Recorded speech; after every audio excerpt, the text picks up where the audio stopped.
You know who loves Izotope? This guy. Everyone here at Ruinous Media can't get enough of Izotope's intuitively designed plugins for audio restoration, mixing, and mastering. This year, make a resolution to yourself to say goodbye to bad audio and hello to super clear, wide, dynamic, clean audio using Izotope RX11 and the new Ozone 12. Master every track's potential with their complete 20-tool suite. Go to izotope.com and use code FRET10 at checkout for 10% off. That's FRET10 at checkout for 10% off. And go to izotope.com. That spelling is izotope.com.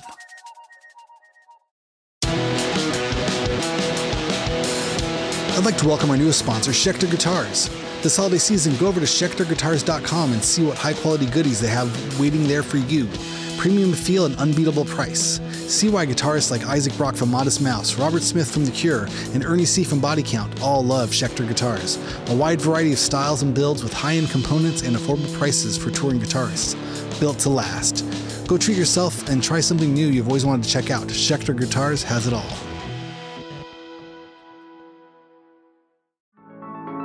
Hey, what's happening? Before we jump into the show, I wanted to see if you had any music on a hard drive. You have a band, you have a project, and you want to self-release your own music.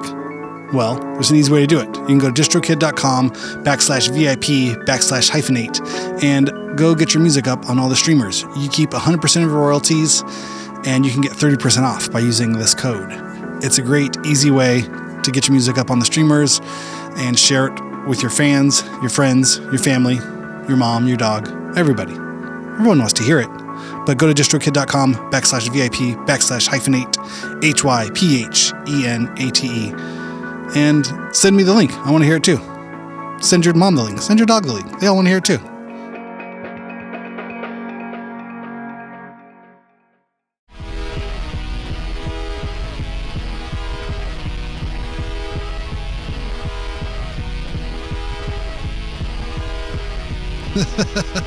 Okay. Thanks. What show is this? Who are you? Yeah. Who are we? Where is this? Who are you? You introduce it. You do the. Oh, welcome to Hyphenate Halftime with Randy Randall. And you are. This is his Soccer Talk co-host, Mr. Aaron Farley. Hey, how do you do? Thanks so much for having me on. This is great. I'm really excited to be here on Soccer Talk. Just before the mics got rolling, we were discussing the season opener of the LAFC last night. LAFC versus Miami. There we go. It was one of the most attended soccer events, and this has become a thing that I'm learning more about in my life. I've attended one game before, and I loved it. It was cheap, and it was a party, and it was in the middle of the day. But last night was expensive, late at night. And still a party. It was still a party. Okay, good. Tell me, how was it? What happened? Who was who? It was awesome. Yeah. Other than the traffic trying to get there, it was like, so we drove into town to pick up our friends, and we had gotten tickets. Like originally, we got tickets back for Christmas. Like Towns got tickets for this game for Christmas. Ah, okay. And then he and I went.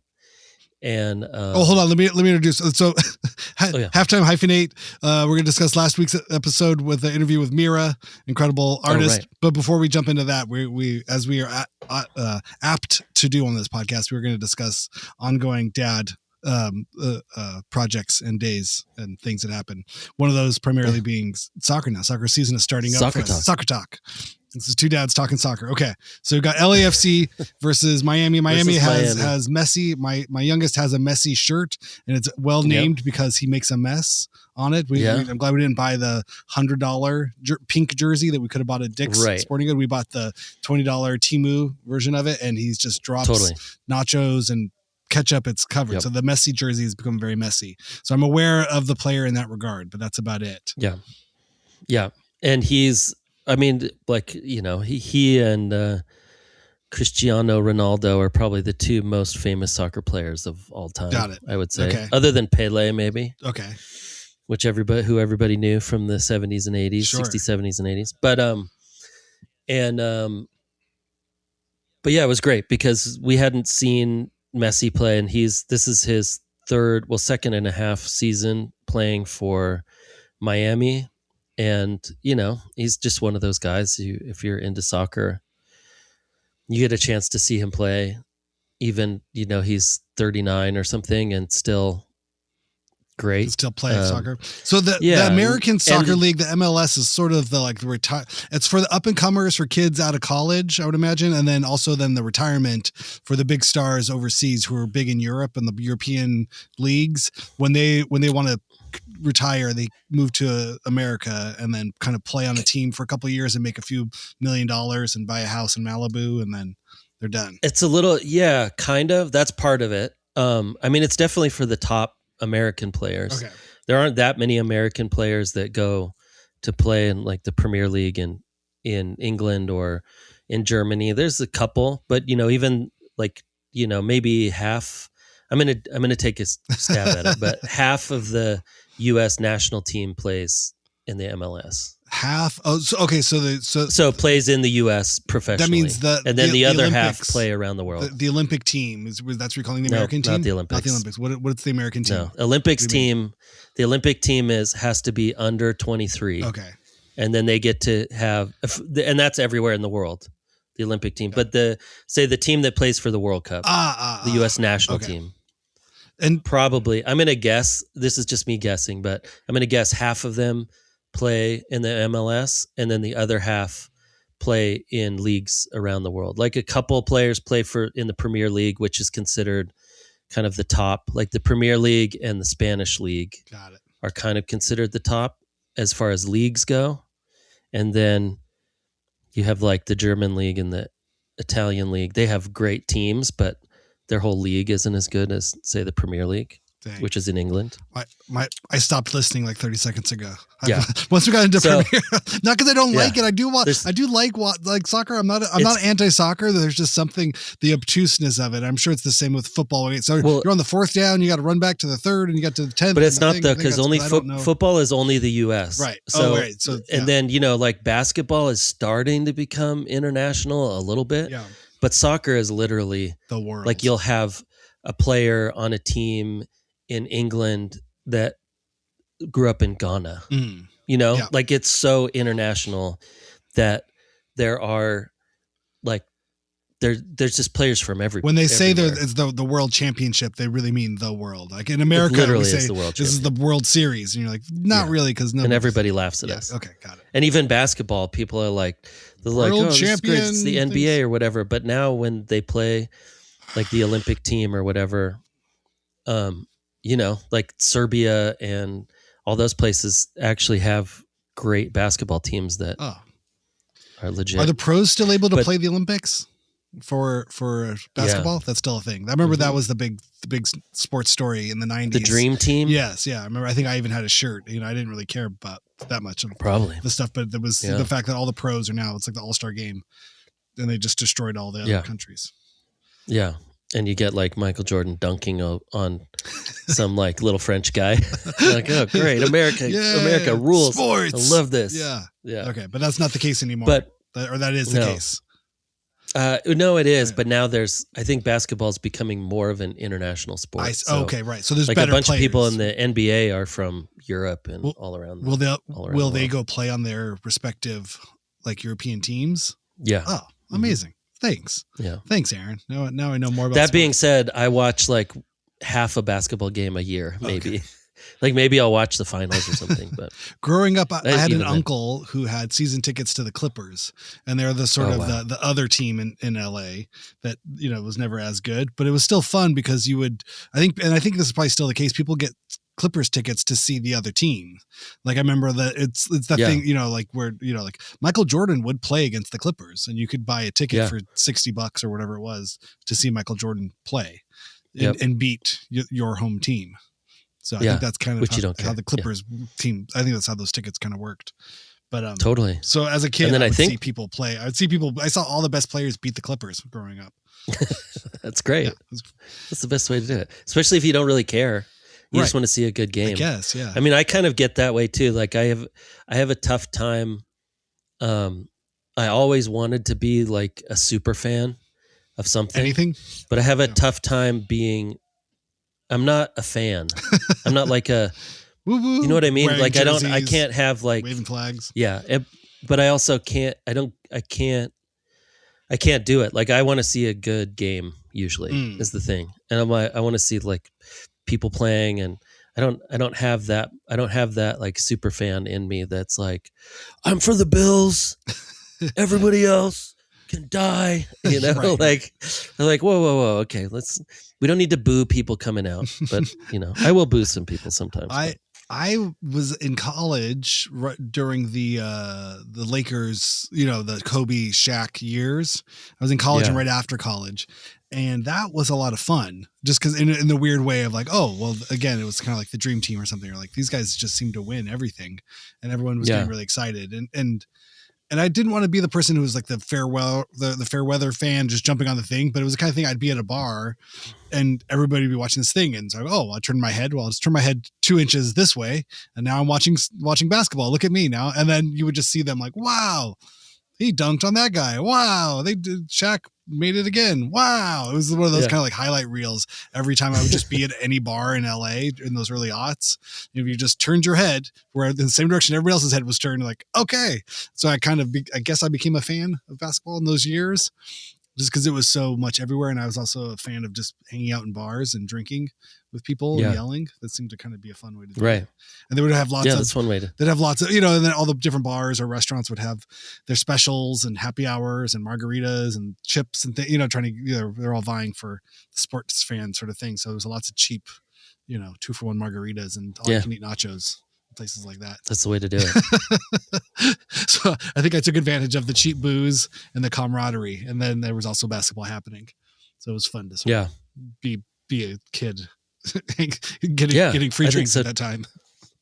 Well, and when I was a kid, I grew up in Spokane, Washington, so there was no sports anywhere. We had the Supersonics, Seahawks in Seattle and the Supersonics, but that's like 5.5 hours away. That's like saying like, yeah, we have a sports team close. It's like right in the Bay Area. Right. Yeah.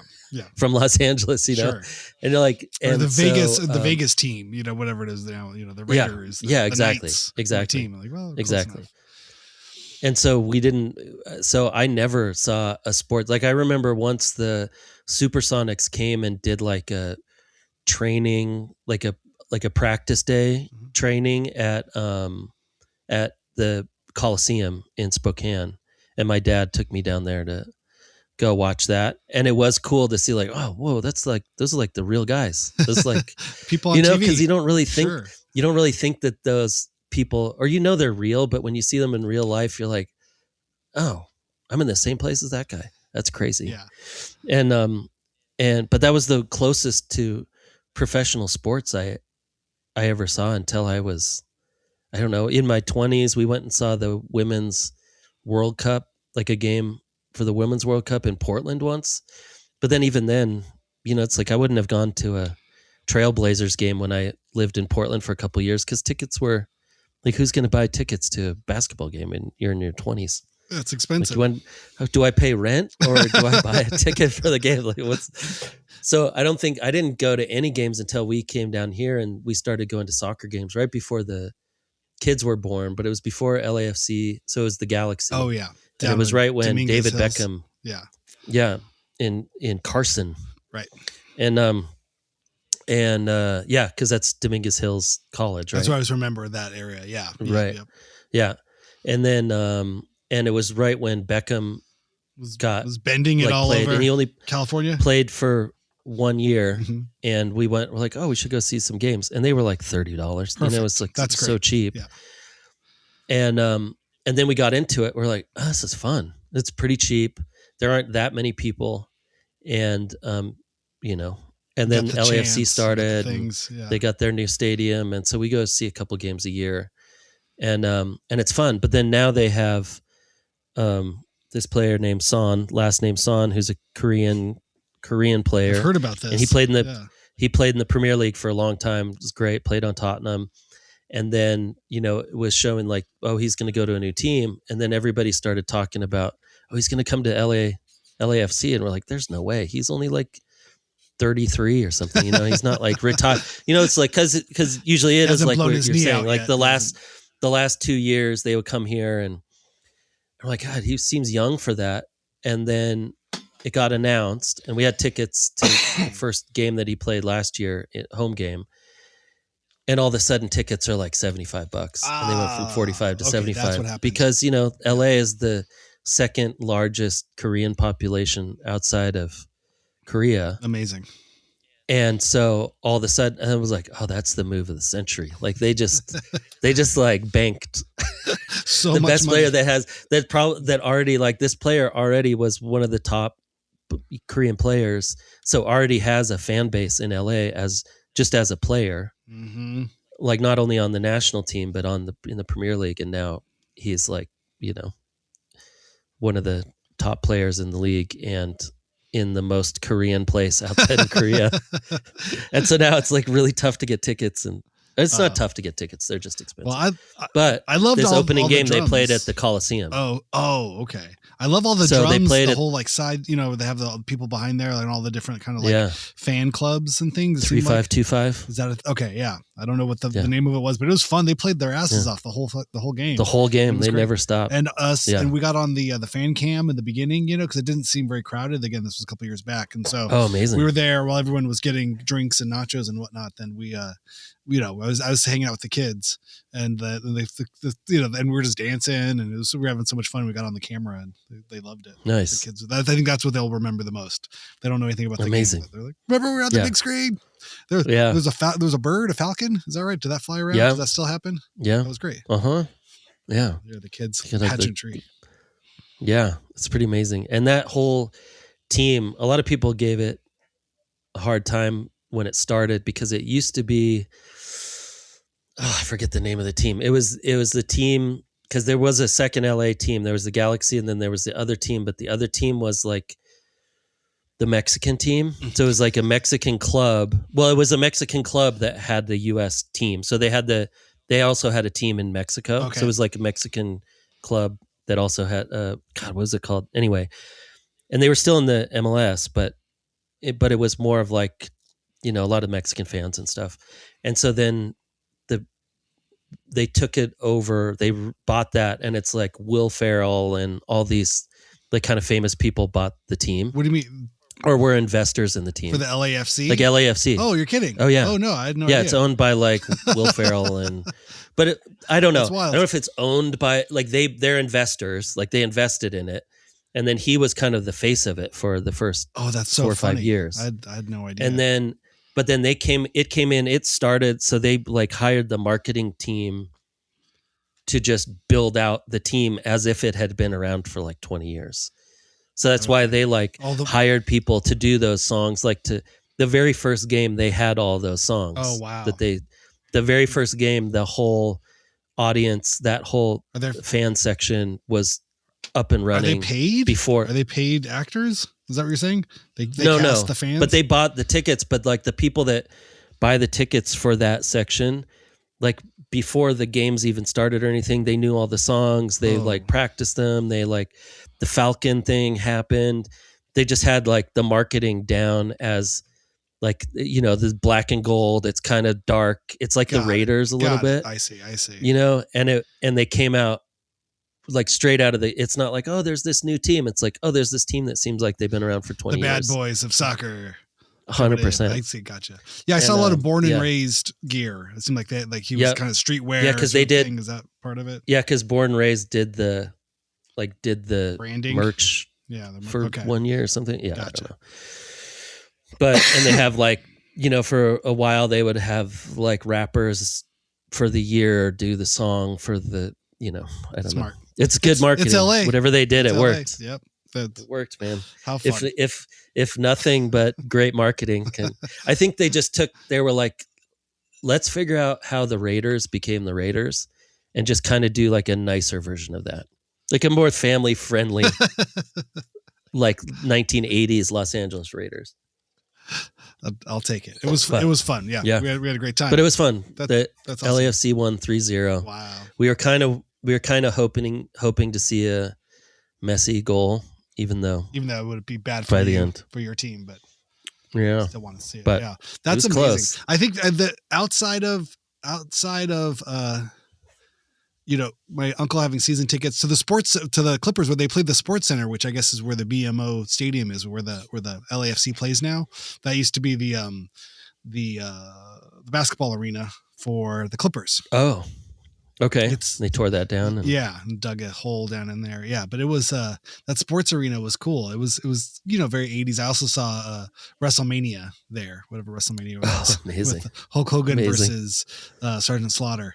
But that was it was also featured in Soylent Green, where it was the big kind of futuristic thing where like Charlton Heston, was figured out, but that's where you would go. That was the suicide center. It was the sports center. You would go in there and then go sit in a room and just watch like a screensaver while you got euthanized and then turned into green sludge. And so then got turned into Soylent Green, and then Charlton Heston runs around there. Soylent Green is people. Stop drinking that. It's people. Anyway, that's the sports center is very featuredly prominent as a location there. My other big sports thing in terms of soccer was the Simpsons, the soccer episode of The Simpsons. Where they have the great commercial sort of parodying like how great soccer is, or trying to sell soccer to Americans in the 90s. Do you remember this episode? With this? No, I don't. It's amazing. All the high kicking and low scoring of soccer now coming to your town.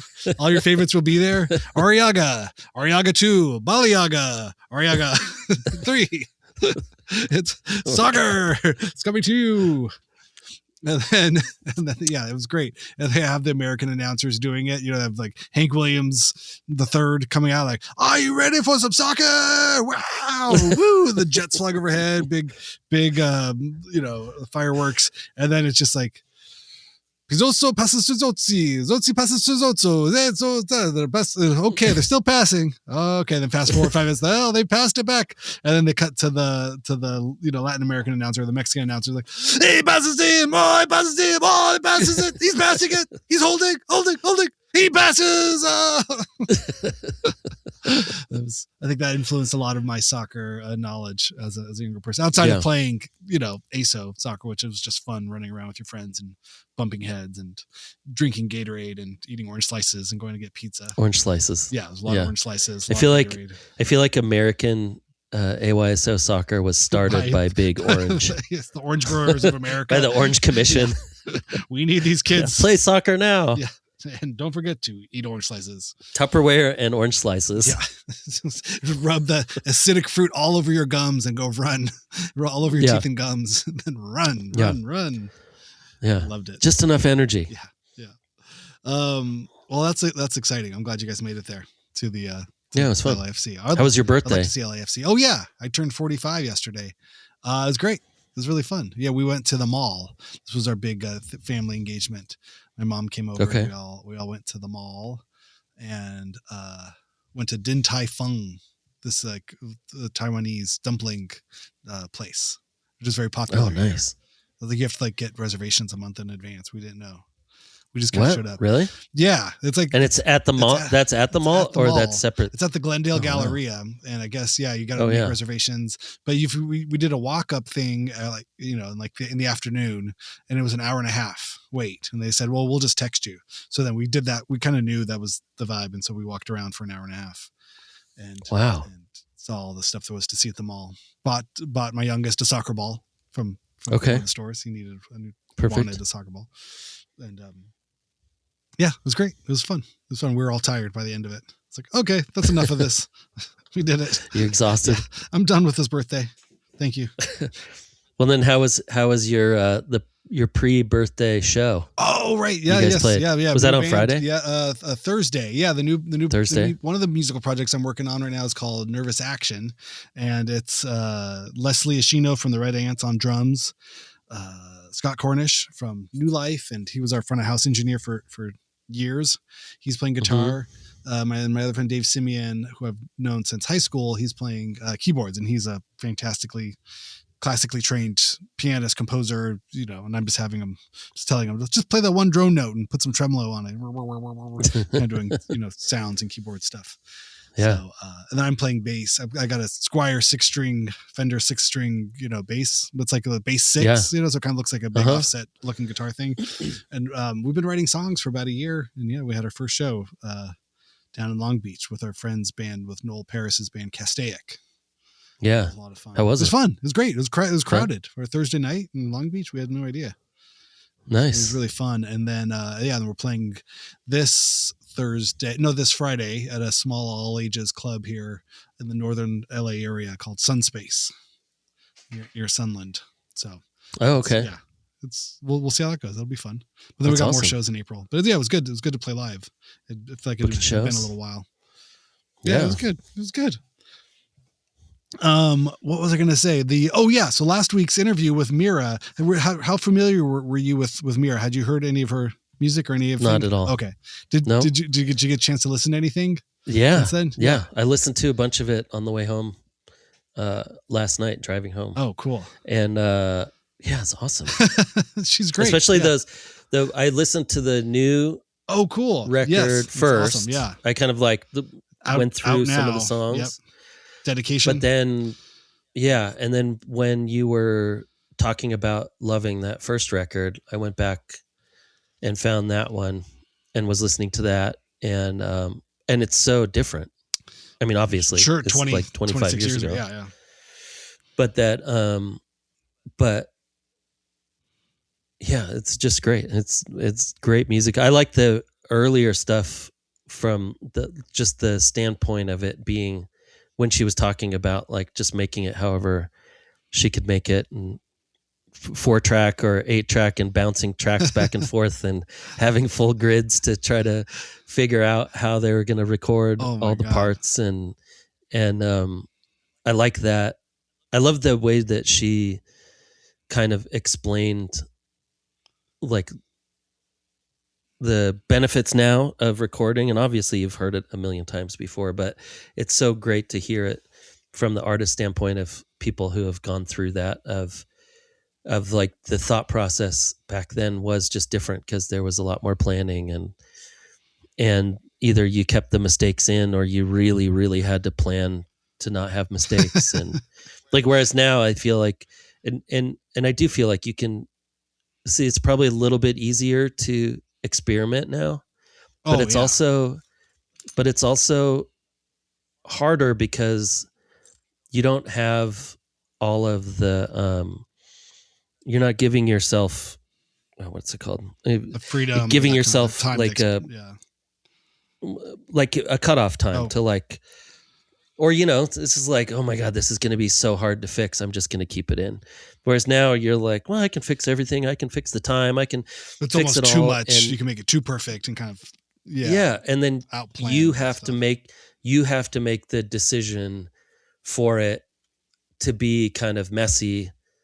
And then is that really a decision, or are you trying to make it messy? Like, whereas back then you'd just be like, I don't know, we don't have the time to fix this. So that little like squally guitar thing is going to just be part of the song now. Or you don't even have the ability to retime things. Oh God. Or to fix all that stuff. So it's like, if things are off time, it's like, well, are we going to re-record the whole song again? Or is this just going to go into infinity as like, we sped up a little bit on the chorus, or, I like, I don't mind those things as much as if it's a full flub, if like, if somebody goes for a solo or, a drum fill or something, you're just like,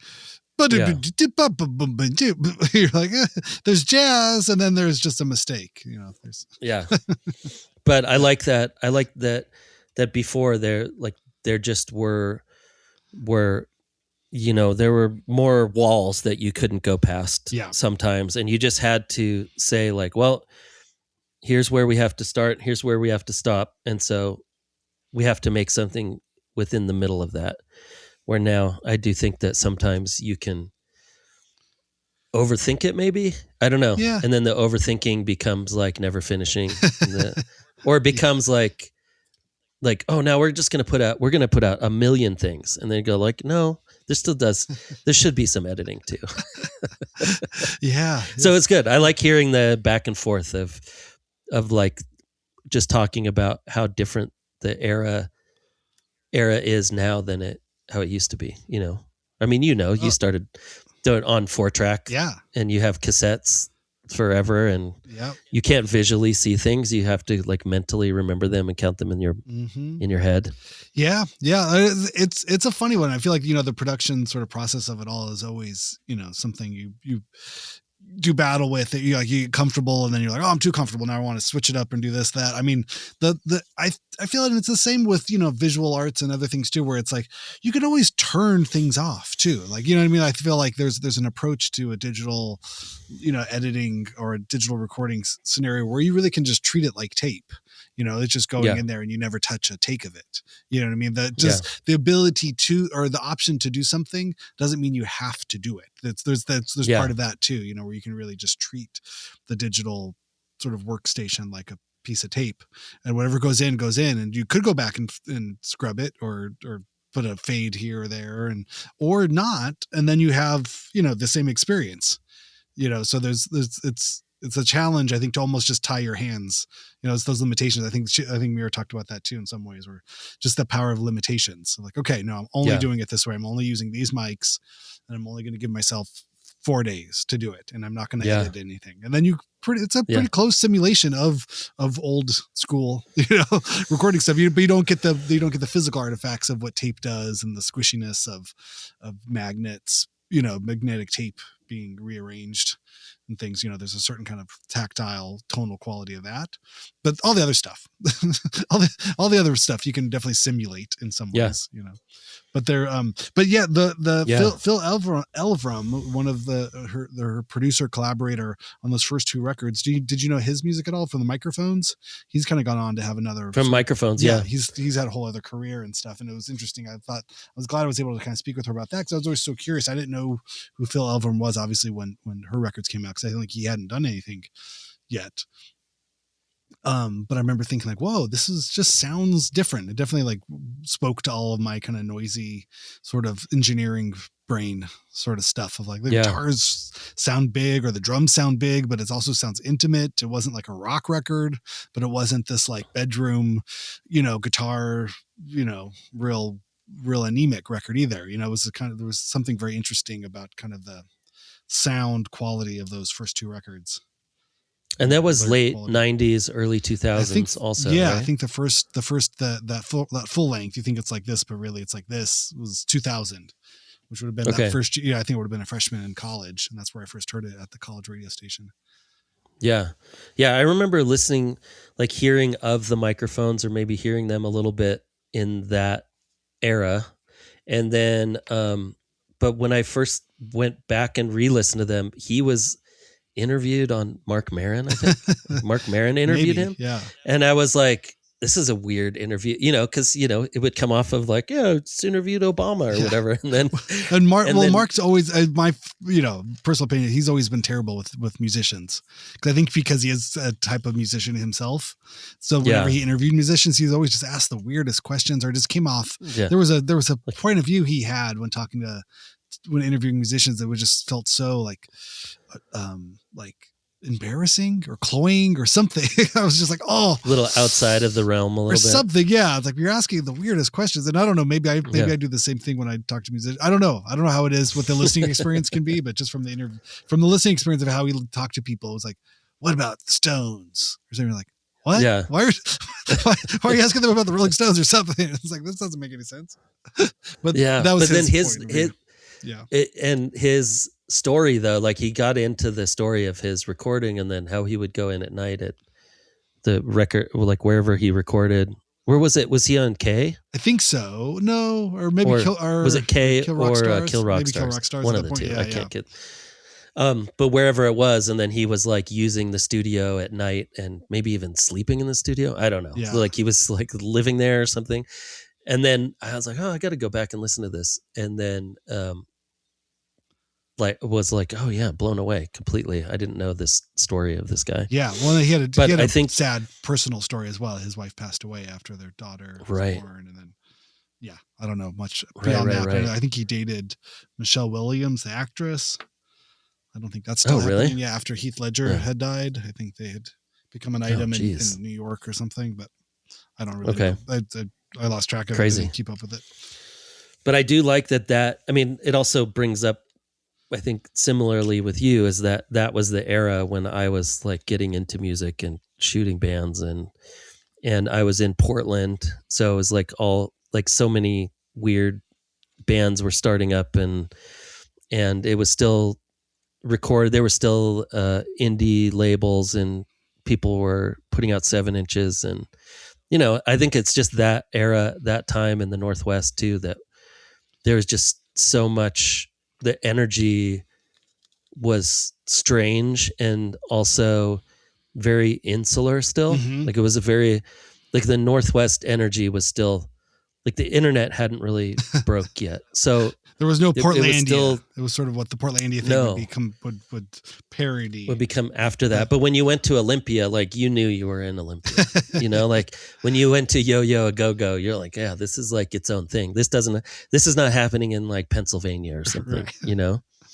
And so to even to hear that first record of hers, that I'm like, yeah, this sounds exactly like 1999 Yes. in Portland or Yeah. in Washington, Seattle, you know, Yeah. any of those areas. Like this is, yeah, it just remind me of all that stuff. It was pre ukulele, pre stomp and clap, pre, so many Right, things right, that right. I think would maybe Right. go on to influence or that vibe would become,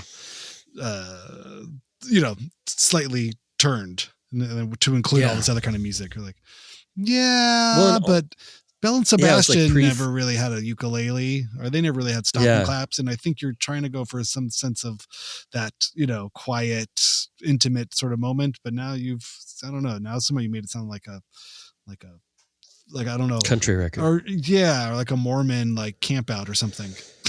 Yeah. somehow They're like it's different. Totally. People brought in that like the fake Christian fake folk or something. singer. Yeah, exactly. Yeah. Yeah. The Edward Sharpe and the Magnetic Zeros, I think had been. What became known as Americana, maybe. Yes, yeah. Kind of. It's so funny how those terms will switch around on you. Well, and it is true, because you had all those groups back then, or the people that were singing acoustic song, you have the Elliott Smith and you have all those people, but it wasn't country. It was like, right. It was a acoustic singer-songwriter, but it was not like, hey, we're bringing in this, like, we're going to wear cowboy hats too. All of a sudden we're going to wear our Wranglers and have our cowboy boots on. But something like that, like, I'm sure Elliot was a big fan of a lot of that stuff, of Willie Nelson maybe. or Merle Haggard, or had, that somewhere. Yeah, but he also came out of, what was the band he was in before? Heat Miser. My brain is fried. Heat Miser, which you hear those Heat Miser records and you're like, you hear his voice and then it's over like a full-on rock. Yes, like you're right. Rock song, and you're like, yeah, that makes sense. Like he came from that and then took the songwriting parts out of that and like the louder guitars, but it still is like rock, like it's not country. Right. It doesn't have a twang to it at all. Gotcha. And it still has like slowed down. And I feel like that's what so much of the Northwest was kind of like teetering between those worlds. You had like the desert rock bands that would come up that sounded like Black Sabbath that would come up from California. And then you had all of the, a little bit of like Elvis Costello kind of that vibe with some of the bands, like a little like rock dancey 70s, 80s tight pants. Kind of, Strokes. Like coming out of garage rock, like, but way more like the Strokes were like way more polished. Oh, right. This was like garage rock, Elvis Costello, big black glasses, Beatle boots, like sounds that fun. vibe was happening a lot. Yeah. Super fun. And then you also had the, God, what's the name of the band? The like Hardly Art, Hardly Starvin'. What's that band? The girl bass player from Portland, 3-piece. Oh my God, what's their name? Oh my God, I'll remember it. I don't know. Maybe begins with a T. God damn. I can't think of it. Anyway, but this kind of like just like, let's go. Like 3-piece, excitement, like three chord, like amazing little like riffs and melodies, and then moving on. Yeah. So you had all of that stuff, like happening at the same time. And I feel like listening to that. Are you thinking of Kathy's band? The Thermals? Yes. Okay. Yes, the Thermals. Got it. We figured it out. That's and they were awesome. Yes. And you just had like all this like energy, but it was very insular. Yes. Like it felt like the Northwest. Like everything was happening there. Even if it was getting bigger everywhere else, it was like, no, we're Portland, we're Seattle, we're Olympia. We're this little, because, K Records and Kill Rock Stars and um what's the Portland? What's the Portland one? Up? Yes. Yep.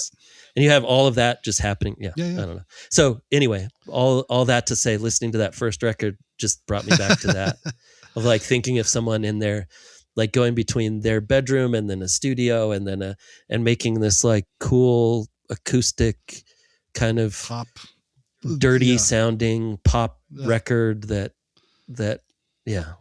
sounds like it was recorded in 12 different places and sounds amazing. I loved it. Yeah, no, it was such a soundtrack for me at that age. I think it just sort of just hit all the right things that I was looking for in music and in ways that I think were different. And it's funny because I think that same time, that was, like my freshman year college, like getting to like, like my just captured my imagination, my heart so much. And then there was like The Locust, or I think, this kind of like power violence explosion-y kind of thing of just noise and nothingness and no melody and no, this kind of nihilistic sort of like destruction vibe. And I think I was probably personally more attuned to these kind of folk vibes with audio experiments and sound experiments. But then, I was asked to join a band where we just threw the guitars on the floor and jumped on them and then kicked over the drums and ran out the thing, like, oh, right. Well, that sounds fun too. Okay. I guess, if we're doing that, like, but do you guys ever want to like play some like kind of quiet, sad, romantic songs? And I was like, no, that's not happening. Like, oh, okay. No, I don't even think I even asked that, but but it was it was a funny moments of like, there's a lot of ways to make music out there. This sure is fun. Yeah. But I don't know if my heart was always into the big destructiveness of it, but I think I still had that looking back now, that still wasn't quite 25 from 20 to 25. Your brain can still like fool you into thinking like volume and loudness is interesting. Yeah. Like, wow, but make a big sound. Wow. Ooh, I scared you. I yelled. Wow. How cool was that? That was exciting. But I think it can be like percentages too. Yes. That you go like, I'm all into this. And then you realialize like, well, I was 30% into that. But then I found another band. Of the time, but that was only 30% of my life. But for those 30% of my life, I was 100% into that. Yes, that's true. Right. Yeah. Exactly. Well, and I felt like that because that's when, right when I moved to LA in 2000 was like The Locust and all of those bands. And I had no clue. I had also emo and I'd never heard of emo. Oh, right. Before I came down of like whatever ended up like Spock rock. Sure. Like mixed with like where you had Justin like Pearson. Like what this is, everybody's hair is crazy. This is like got white belts, like and the tight explosion pants out of the back of your back of your head and just going to those like so tight pants and like everyone's wearing black. What was the name of the haircut? There was a derogatory name. It was like the shotgun haircut or something, like a shotgun, or some kind of like a suicide haircut. Like it was all quiet, all pushed down the front and then exploded out the back. Exploded out of the back. Okay. Yes. Yeah. Those haircuts. Yes. But that was a huge because that wasn't happening in Portland where I was. It's like I feel like everybody up there is so nice and like they got Pendletons, going to shows and nice boots, and everyone's kind of even like the the heavy bands were all like thanking the crowd and whatever. And then down here I was like it's like just sitting there going, where am? What did I do? Where am I? Why are these chihuahuas? These Locust guys, man, if they could really get on the if they could really get on time, boy, this band would be great. Little did I know. That was all done on purpose. Yeah. Yeah. No. But it's so funny. It was a different time and a different place. Yeah. But Olympia, growing up in that Pacific Northwest area, like would you guys go to Olympia forever, for anything, for any reason? No, I mean, it was the state capital. When I was a kid, we didn't go to Sacramento or something. Like, why would I go to Sacramento? Yeah. Like as being that, well, in Spokane, I didn't really start listening to music or going to shows until I went to college. Got it. And then once I went to college, then I mean, I think about it now, and it's crazy that we didn't just jump in the car and go to Seattle for the weekend because it was only 4.5 hours away, or like go to shows or look things up. But we had shows that would come to. I mean, I guess there was enough going on in Pullman too. It's like that a lot of bands would come through there. Where is Pullman at? That just south of Spokane, okay. So it's right on the border of Idaho and Washington. Okay. So you have University of Idaho is in Moscow, right in Idaho, and then Pullman is right on the other side of the border in Washington. Okay. But an hour and a half south of Spokane, and then but a lot of, because it was a college town, they would book bands, and you could play at the Cub or whatever underneath the bookstore, and they had like the little spot where bands could play, and they'd get good money because it's like college money. So you'd get booked. Those bands would get booked for like $1,000, and 40 people would show up or something. Some of the most profitable gigs I've ever played have been college shows at cafeterias played to nobody. And you get a big check from some nervous kid who's in charge of the entertainment at the end of it. And you're like, thanks. He's like, well, you have a $10,000 budget to book bands for the next couple months. I'm like, okay, what does that mean? Well, I really like this band. Can I just give them $10,000? Well, why don't you book 2 bands for $5,000 each? Like, okay. Yeah. But I mean, so those times, like we saw Built to Spill and Modest Mouse, and they were all local. That was a quick Mars Accelerator. What was that? And Aquabats. Oh, remember the of Aquabats? Course, yeah. And like, so all that like pop punk and stuff would come through, and it was just like one of those things that was like, oh, there's enough music here, I guess. And then we knew some older people. Like I was in a band with a couple people that were quote unquote older, even though they were probably only 4 years older than me, 5 years. But they had been like, my friend Jeff had tour managed for the Melvins for a while. Right. And then Kathy had lived in Pullman, but was into music. And so she would go to shows and stuff and saw, Alice in Chains and Nirvana and the Melvins, and everybody had just come through Pullman in, the late 80s, early 90s and all that stuff. So we would hear all the lore of all those times. But no, I've only been to Olympia a couple times, and it was when I lived in Portland. We went up there once for Yo-Yo a Go-Go. Okay. And then, do you remember who you saw? Not really. We saw. Well, I didn't get to see Elliott Smith, but Michelle. It was back in the days, the Buddyhead days, and Travis and Michelle got snuck in to see Elliott Smith. We saw we ran into Eddie Vedder outside and pretended we didn't know who he was, which was fun. And his wife was in a band called Hovercraft. Hovercraft. Yeah. So we saw Hovercraft, which was awesome. Like, she was awesome. And then saw them outside, and we just talked to her. And he's like, hey, I'm Ed. We're like, oh, hey, nice to meet you, man. Yeah, whatever. Anyway, can I take a picture of so you? good. No, dude, Can you get out of the picture? Can you not stand there? Yeah. You're like in the photo. Can you get out? That's awesome. But that's kind of the only. We saw a couple other bands, but I don't really remember who. I don't know. That's cool. Probably look back in the photo archives and go, oh, you saw that band? I didn't know. That's the best. Well, we have lots of Elliott Smith stories coming up for this Mix Master March. There's two people who are already in the can who have some pretty good Elliott Smith. It's funny we hear you bring up Elliott Smith. I'm like, woo, boy, do I got some Elliott Smith stories coming up. Oh man. So Olympia, I forget if we've talked about this on the pod before, but I feel like it was a big part of my life. So how do I know Olympia? As a kid, there was the Beck record, One Foot in the Grave. The idea was that he'd already was famous from Loser, and then he drove to Olympia and made a record with Calvin Johnson and K Records, and everybody, and the cover famously has, Bertrand, what's his name? Anyway, has people from the band Link, has all these things. And I remember just kind of being like, oh, okay, there's a thing. There's a band called Link. There's Sam Jane and all of these things. And I remember thinking like, so that's probably early on, like, okay. And it looks cool. And all the photos, everybody looked cool in that One Foot in the Grave CD artwork that I had. And then I wrote to K Records because we were trying to raise money for a friend in high school who was sick, and we were going to do like a raffle giveaway. And I think I must have written like letters, where you just would like put a stamp, piece of paper on an envelope and a stamp on it. And you saw the K Record PO box on the back of the Beck record or something. Yeah. And I sent up there, and Calvin was nice enough, or the people at Calvin, whoever else was working the front. I feel like it was probably Calvin though, and he sent down a whole box of CDs.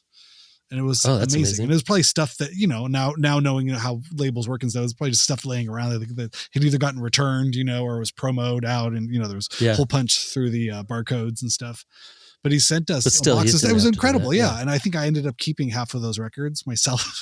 I felt really bad. I think some, but it was also the kind of thing where like nobody was really, I think I was, in over my head trying to help raise money, and like, how can I raise money? I don't know anything. I'm 15 or 16. Like, I don't know anything about raising money, but I know I know this label's cool, and I know you can raffle things, can't you? And nobody knew, it was misguided, but well-intended. The intentions were real.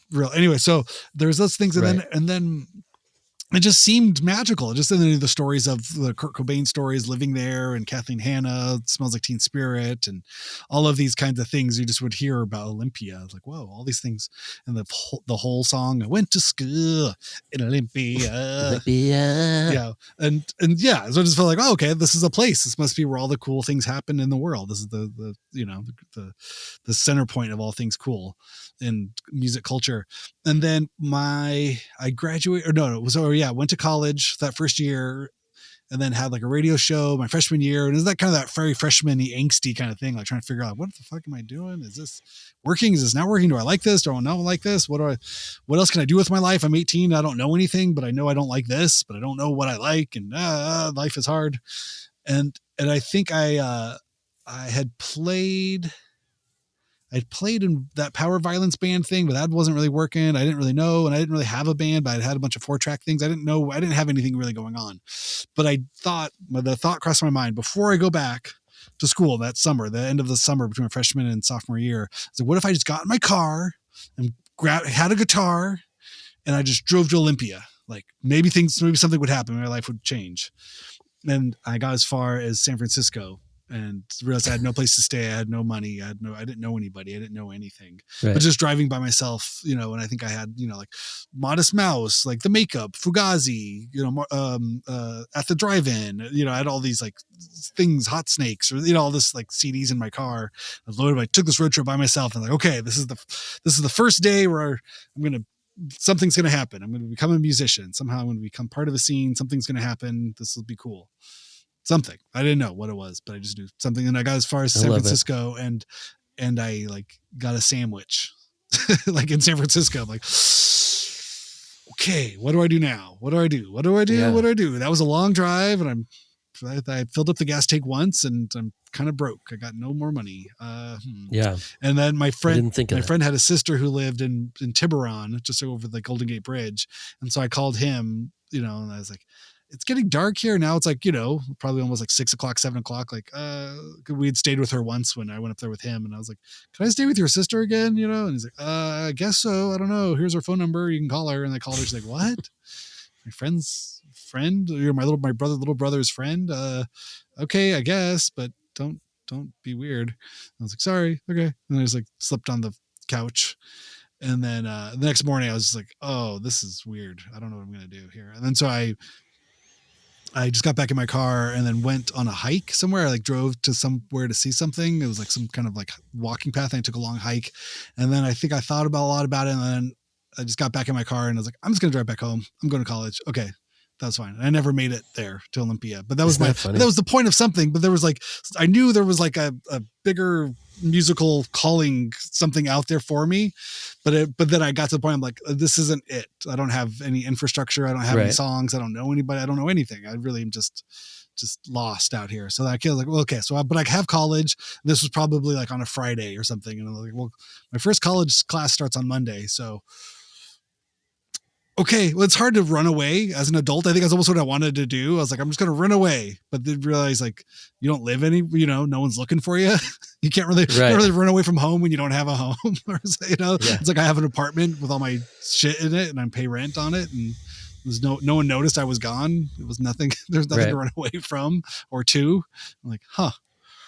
Well, all right, that was fun. Back to, I think in my head I was much more dramatic, and then got back home by Sunday, and then it was like, all right, starting my second year. I couldn't figure it's like if I had anything better to do, if there was a reason to not go to school, I would have dropped out of school and ran away with the circus or done something stupid. Yeah.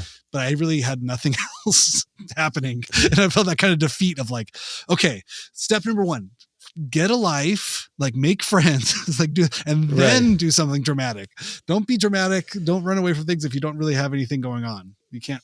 There's nowhere to go. If you have nothing, you don't even know what you're running away from. Yeah. And so then I came back. But those things it's so important to do those things to prove that, because if you don't do those things and people get stuck this way, that they sit and wonder, what if I would have just driven to Olympia? Yeah. And they sit with that in their head. Probably would have worked out great. Yeah. I would have done this. I would have done that. And you're like, well, did you try? Sit with that in your head for like 10 years and go, I should have done that one thing.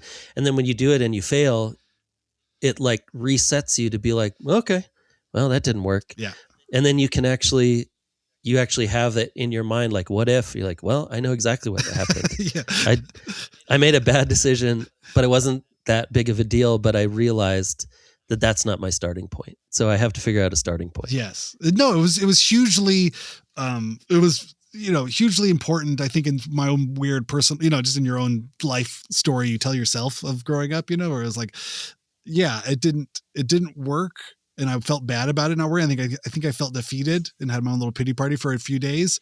But at the same time, I was like, okay, now, but it crystallized when I did see a pathway to something that looked like a dream, once I did get in a band and we talked about touring and going up the coast, I was like, haha, this works. Like, it was clear to me, like I wasn't going to let that opportunity pass me by or shit talk it if it wasn't perfect, or if the band wasn't perfect, or the shows weren't perfect, or it wasn't the right time or the right thing. I was like, no, this was the thing I was trying to do 2 years ago. But now I see there's a van, there's a show booked, and I have songs more or less written. Okay, with the band, and we could do this together. Maybe that was the part of it, all the, and you can get through this for the next 10 days. Yeah, all the things I didn't have at that time, that where I was able to identify why my robot didn't work. All those, I didn't have all the stuff inside of it. It looked like a robot, but it wasn't. Like, we didn't have a head. Yes, okay, now those things are there. Like, I can identify that there is a skeleton in this thing. This could actually happen. In the first show, so Wives, the band that we had before No Age, we played. We did a U.S. tour, I think, in 2000. Or no, we did a West Coast tour in 2002, and we, it was like San Francisco, and we played at a in stores. This place, Green Hell, it was like a record store, and then slept on a Dean's friend's floor. And then I think we drove straight from there to Portland, and again played a in store or something. It wasn't much, and then Seattle, and then on the way back down, we did play Olympia, and we played at this cool punk house called the Red House, and they had shows in the basement, and Tim from Nation of Ulysses and the Champs had a recording studio there. Like, stuff had gotten recorded there, and it was cool, but it was just different people. Oh, that's rad. Different people had passed through that house, and it was kind of the rotating cast of people. And Joey Cassio was this cool queer kind of electronic artist, and things very cool, and he set up the show, and he lived there, and we played there. And I remember by that point, now, so that's probably 4 or 5 dates into this run, and it was just kind of like, oh, I'm so excited, I'm so nervous, I don't know what this is. But by the time we played Olympia, like, our set was okay, we kind of could play all right. And then and I remember just falling asleep on that floor. It's very uncomfortable, very cold, like in a sleeping bag, or just kind of freezing on a uninsulated old wooden house. And I remember just crying because I was so happy. I was like, I did it. This was was my thing. And it was not, maybe 5 people came, at that point, I was just running up my credit card, my student credit card I had that was 44% interest, whatever it was. Yeah. But there was a failure by so many, external measurements. but internally, that dream that I had at 22 of doing this thing, and here I am at we played a basement in Olympia, and I got an Olympia beer. I'd never seen an Olympia beer before. I was like, well, I'm drinking it's the water. Oh my God, this is great. This is the thing. I felt like I was a person with a community and friends and a thing, and it happened. And I was just remember crying before going to bed, and I was probably drunk and just so excited and just relieved and just like, wow, it was everything I wanted and more. It was really, it was a fulfillment of something. And again, not very successful, but very like for my internal metrics of what I was, what I saw in my head of what being a rock person or a musician looked like. That was one of those things. That was one of the first like check. If everything would have stopped there, if I never played music or whatever, that band broke up and nothing ever happened again for whatever reason, I do feel like that circle got closed on that day. Right. So Olympia, I think in some ways held that sort of mystique or dream of things. And I think, and then later, as things would go on, we'd get to play there more times. And again, nothing ever crazy happened, but it was always, there was a feeling of like Olympia. Yeah. And then talking with Mirah about, I was like, wait, there was someone put on a Star Wars play with cutout things and the Millennium Falcon flew through the crowd. Like, that's where I wanted to be. That was my place. Those are my people. You can this was, I knew there was a reason drawing and everything she said about it and everything she talked about it. I was like, God. Yes, that was who were. Yeah, that was so funny. They wanted me there. Olympia was calling for me to be there. That was the place I should have been. Every time I hear more about Olympia and what was happening there, especially around those times, I was like, I was not wrong. I didn't have the tools to get there, but I knew if I could have figured it out, that would have been my place. Well, that's amazing because I was thinking about, I don't know why I was thinking about this yesterday. I mean, probably just the state of the world. Oh yeah. But that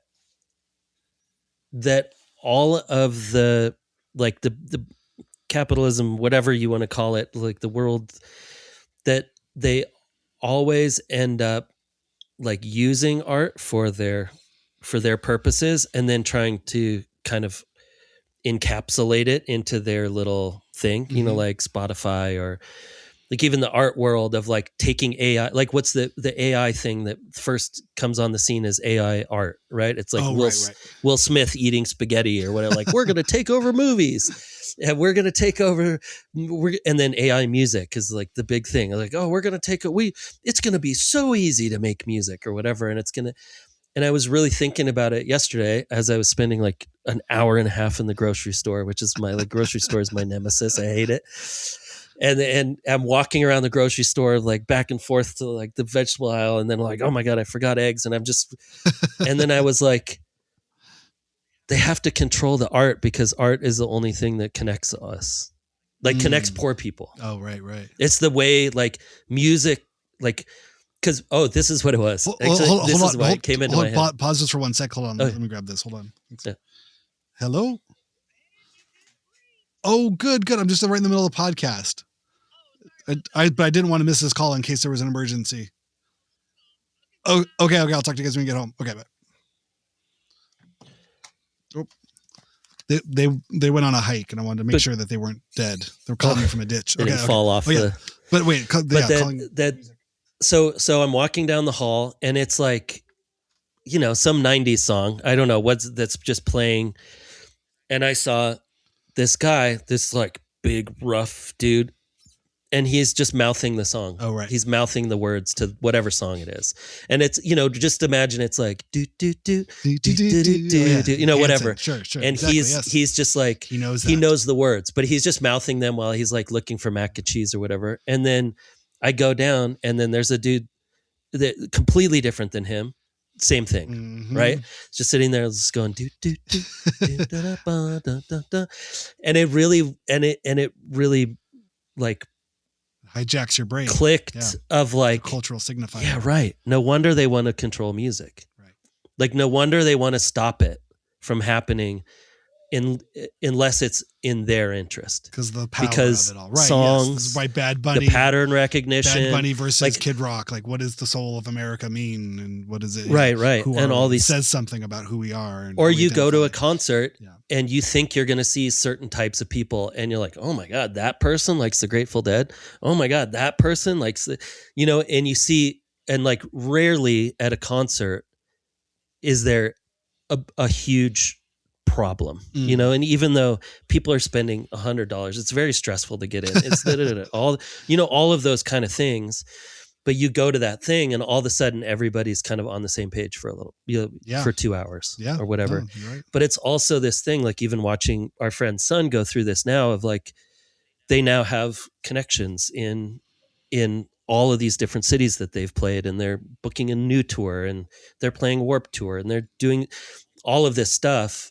And you're watching this like, yeah, right. This is all because of goofy music, and that's what I kind of felt like when I got here. It's like, music is the only reason I ever even moved out of my city, because I'm like, well, my city doesn't really have any of these bands. Oh, go to Portland. Portland, like my friend lives in Portland. Like, oh, we go to see shows all night. I'm like, oh, great, awesome. I'm going to go there. And then that's the only thing that brought me to LA too. It's like, oh, well, you want to become a music photographer, you have to go to LA. And then even like Australia, like it was because we met these dudes in a band and they're from Australia. And then eventually, like a year later, we were playing in Australia and we never should have been able to play in Australia, but it was because of like friendship and bands and these people that also it like grabs the hustlers for good and bad out of this thing of like you're saying, like, how do I get to Olympia?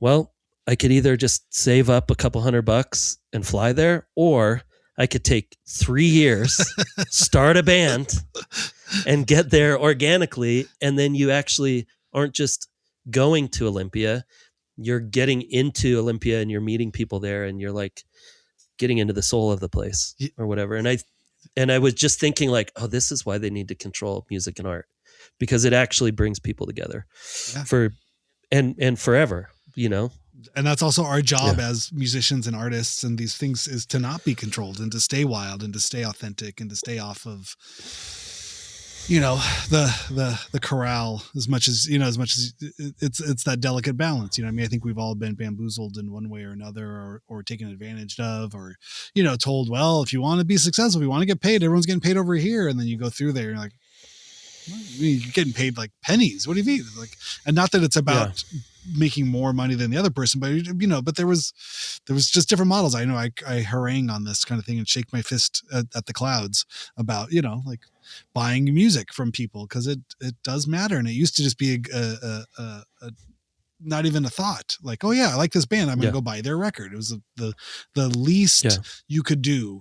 The least form of participating in culture was to buy a band's record. And like, oh, I heard this song, I got to go buy the record.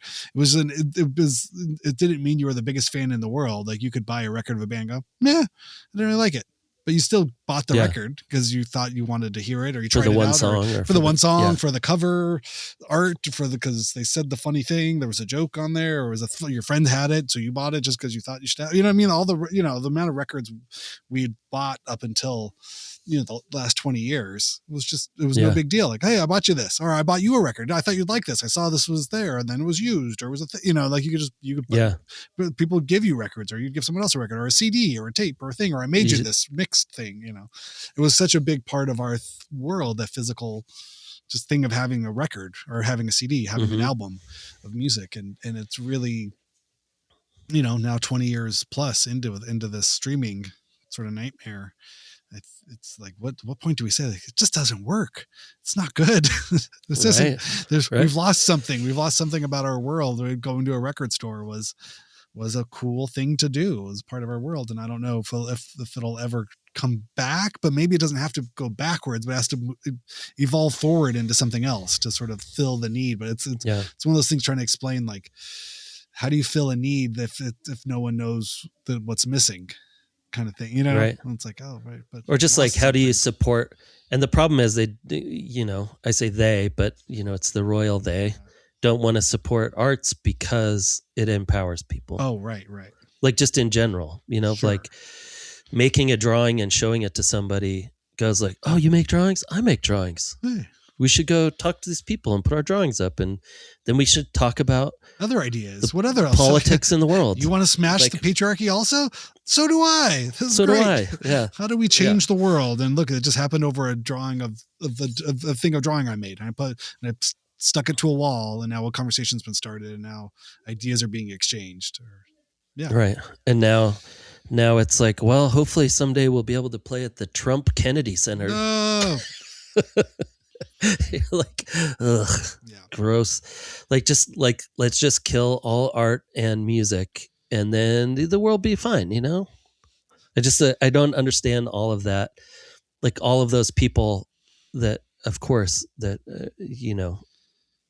hate the arts and and then wonder where all of the movies went. You're like, yeah, why are all the movies just Marvel movies anymore? Like, well, you stopped supporting artists. What are you talking about? There is no. Like, why would you? What? Trust me, there's a billion movies waiting to get made that are more impactful than anything else that's going to cost $1 billion to make. You could take all of that money and make 25 movies. Yeah. And 10 of them will be great. Yeah. Yeah. Which is what used to happen. Yeah. Right? You have a bunch of crummy movies, and then you have like 5 great ones. It's the same thing with the music, with the record labels too, right? You had the big band that would support the whole label. You'd have like the Rolling Stones or whatever, and then that would allow them to try 40 other bands and do 40 other singles, and then hopefully a couple of those bands would raise out of the ashes. And now it's like, nope, everybody has to make $1 billion. So sorry, guys. Good luck. Yeah. I think it's... Have fun with that. I get the sense things are always being reformed and reshifted. Because again, it's like... I remember, studying languages and linguistics again back to college days, where was that feeling of like in the void, the absence of a common language, a pidgin or a Creole or a type of synthesized language needs to exist because people have to communicate, and so this is where we get these new forms of communication, because people are biologically unable to survive without communicating somehow. I think it is one of those just kind of innate genetic things that's wired into humans. And it's primarily verbal, it's a verbal, communication. But I think it's not too far of a bridge to draw that line from verbal communication to speaking to somebody like this to visual or musical or creative expression too. It has to exist. There is some form of like just basic needs as humans from one human's around another human being. The language, some kind of verbal language will form and some kind of expression will form, out of that. And so mass scaled up to this digital world of like, is nobody really talking? If it's all just a bunch of bots in here or a bunch of kind of like rhetoric or propaganda getting thrown at back and forth each other, like there's no one's really communicating. And you're just giving your voice on a bulletin board, like pinning your idea up on a thing and then getting nothing back, or talking onto the way. It's like this isn't really a healthy adult form of communication. This is going to have to evolve into something else, and it does. But again, like you're saying, there's a lot of like, we got to buy Twitter now. It's become too much of a place for organizing and thoughts and things. Okay, somebody go buy that. Somebody go buy TikTok. They're communicating. They've learned to communicate over there.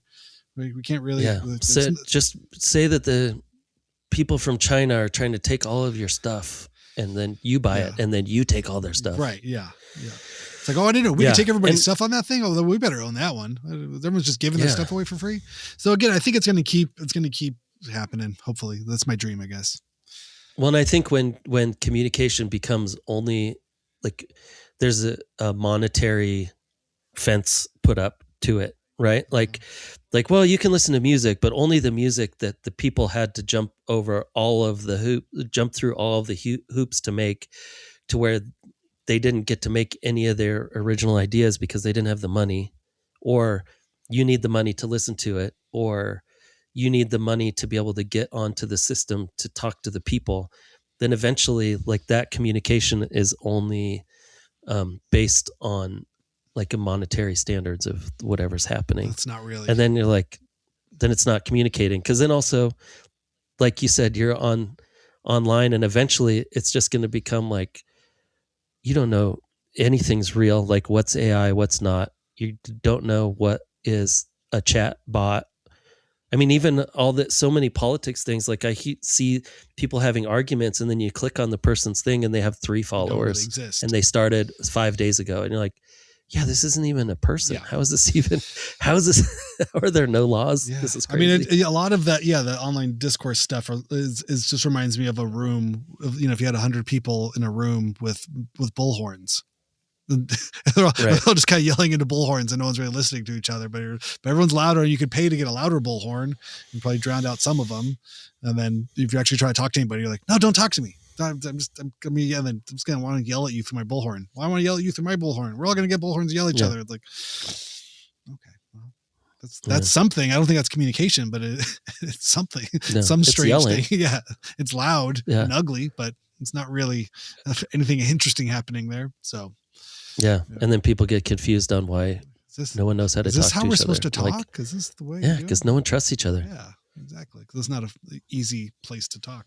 Are you AI, Randy? Mostly. Could be. Mostly these days. Jeez. What I've noticed is a lot of the things, like when you're just scrolling and you see, and there's like kind of a talking head and they're like, hey, I just saw this whole thing with blah, blah, blah. And I'm like, oh my God, all these talking heads are AI. Of course. Yeah. And it took me a little while because every once in a while it sounds like broken English just a little bit, but they don't have an accent. But I'm like, what? They don't have like a Spanish accent, but it kind of sounds like they're rereading the words with a very succinct, and we are going to the thing, but then, or they're just describing a scenario. Oh my God, these are man standing in room. Does he have a hat on? Click here to find out more. Only the truth will be revealed if his shoes. Yeah. I can't believe I even saw this with my own eyes. Yeah. Like, huh? Next thing we'll do is we're going to go to Paris, France. Have you ever noticed? Paris, France. Or it'll be like, we're going to Paris, France. And I'm like, God, they did it again. They got me again. Oh, get me out of here. Like, is that monkey holding? Just give me the one where the monkey's holding the chicken. I just want to see see fake monkeys holding fake chickens, please. Come on. I didn't know that a chicken, his hands, the wings can do a sexy hold dance. A monkey's hands with their wings. A funny belly dance. Oh my God! All right, I'm done with it all. We're done today. Go out there and buy the new Mirah record, Dedication, out now. You can find her on Mirah Music, and go see LAFC. If you know how to get cheap LAFC tickets, write us Hyphenate halftime at gmail.com. That's what we would like to know. Where's the hook? Who's got the hookup on the LAFC tickets? Who's got the hookup? Oh, and also, speaking of bands and speaking of Portland, my buddies from college who had this amazing band called the Genetics. They found all their recordings from the late 90s and they remastered and remixed and everything. And they just put out the record 26 years later. And I heard a couple of the songs. It's amazing. It's like garage rock, punk. You should have them on. Super good. And they had a record release show last Friday, but I have a feeling they may end up playing some more shows. So cool. We'll see. Well, yeah. But I was bummed I couldn't be up there. But invite them on the show. Let's talk about it. Let's talk to them. Maybe we can even do an interview on the halftime, or we could make it a proper show if you're on it. Oh, that'd be fun. Super cool. Yeah, I'll hit them up. Radical. But yeah, the Genetics. The Genetics. And go buy it on Bandcamp, their Bandcamp, but you can also stream it. So, but yeah, support them. Put some money in the kids' pockets. It doesn't hurt. Be supportive people. You can do it. Yeah. All right. We'll see everyone on Thursday, and be well. There we go.